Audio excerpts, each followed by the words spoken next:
তোমারে মাফ করার জন্য আমি শবে বরাত এক রাত সাজাইছি, এক রাতে কোটি কোটি মাফ করি।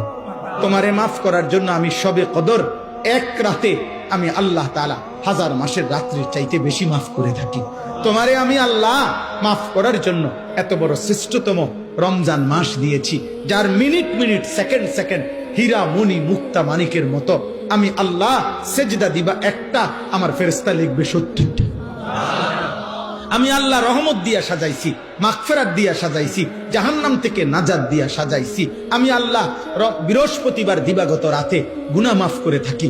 প্রত্যেক দিন তাহাজ্জুদ নামাজের ওয়াক্তে গভীর রাতে কোটি কোটি বান্দা আমি মাফ করি। তাহলে মাফ করার জন্য প্রতিদিন রাত্রে ঠিক করছি, বৃহস্পতিবার রাত্রে ঠিক করছি, শবে বরাত ঠিক করছি, শবে কদর ঠিক করছি, পুরাটা রমজান ঠিক করছি। এছাড়াও বান্দা 90 বছরের গুনাহ নিয়েও যদি কেউ আসে, আমি আমার বন্ধুকে বলছি, বন্ধু যদি সে সত্যিকার তওবা করে আমি একসাথে মাফ করে দেব।